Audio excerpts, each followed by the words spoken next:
Thank you very much, President. So we're looking at the progress that the European Union has made towards becoming this area of freedom, security and justice. This means a development to a Europe in which both civil rights are upheld and complex issues of law enforcement, such as terrorism and transnational crime, are addressed. But unfortunately, what we've had in the last 10 years is a failure to strike the right balance between security, freedom and justice, and actually a rather narrow definition of security. Law enforcement needs to be better targeted, and civil liberties needs an upgrade. For instance, the failure in 10 years to agree on a measure upholding minimum rights for suspects and defendants is a real hole in the record. The Advocate General Maduro, in an opinion on terrorist blacklists, quoting I think from the Israeli Supreme Court, said, "It is when the cannons roar that we especially need the laws. There are no black holes. The war against terrorism is also law's war against those who rise up against it."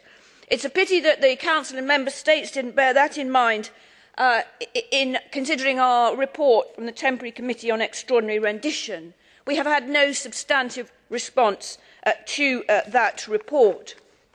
I agree with Commissioner Frattini that we need an agreement between the Commission, Council and Parliament about the way forward in the transition from the unsatisfactory intergovernmental procedures in criminal justice to normal community decision-making. This is going to take a change of culture and attitudes as well as procedures. Some of the third pillar measures in the pipeline, like PRUM, data protection, EU PNR, are of low quality in terms of both democratic scrutiny and civil liberties safeguards.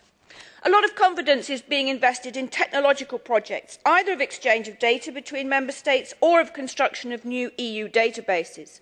I'm all in favour of appropriate data sharing, but I caution against over-reliance on technological quick fixes. Don't let's forget traditional intelligence-led policing, even if it's more difficult in making this work across borders.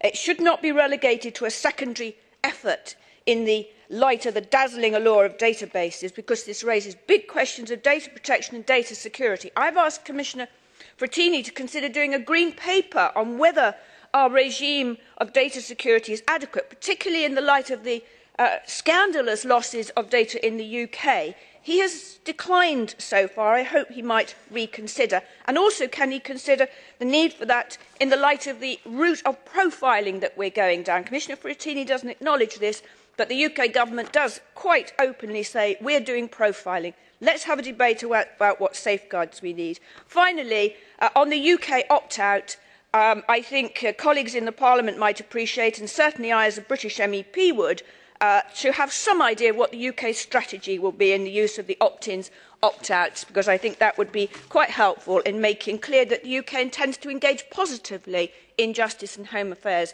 in the years to come.